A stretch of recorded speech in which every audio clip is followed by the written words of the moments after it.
un jour, le premier jour est un jour de rendez-vous, un jour fixé.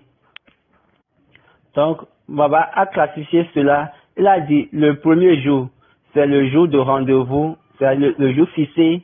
Les 7 jours suivants, c'est le jour de Dieu, c'est les jours de Dieu. Et après maintenant, on a les 50 jours.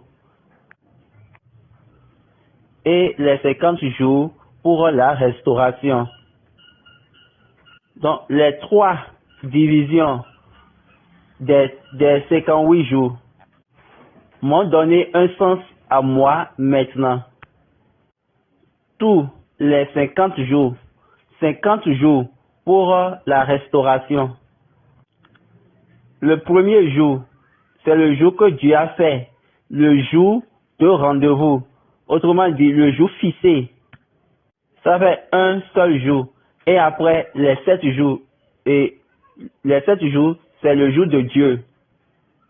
Donc, tout fait 58 jours. Et Baba dit, c'est vraiment une session merveilleuse.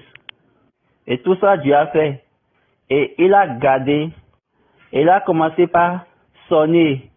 Et la sonnerie ou bien la clochette dans les oreilles de l'homme. Il a commencé par dire, c'est de cette manière les choses iront. C'est de cette manière les choses passeront. C'est de cette manière, c'est de cette manière. Mais l'homme ne faisait pas attention à ça. On peut faire ça à un moment, ou bien on peut faire ça à un autre moment. L'homme a commencé par penser toute autre chose, par des voies différentes. Mais ça ne dérangeait pas Dieu. Jusqu'à ce que le temps de rendez-vous, le temps fixé, et ce temps de rendez-vous, l'agneau de Dieu est venu. Vous savez déjà que Jésus est l'agneau de Dieu.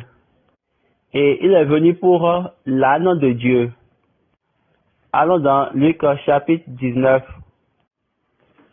Baba retrace les 3 jours. Il a dit, le premier jour, c'est le jour que Dieu a fait, le jour fixé, le jour de rendez-vous. Maintenant, les 7 jours, c'est les 7 jours que Dieu a créés. Dieu a créé 7 jours, c'est 7 jours-là qu'il a créé. Maintenant, les 50 jours, c'est pour la restauration. Lisons maintenant Luc chapitre 19. Lisons pas du verset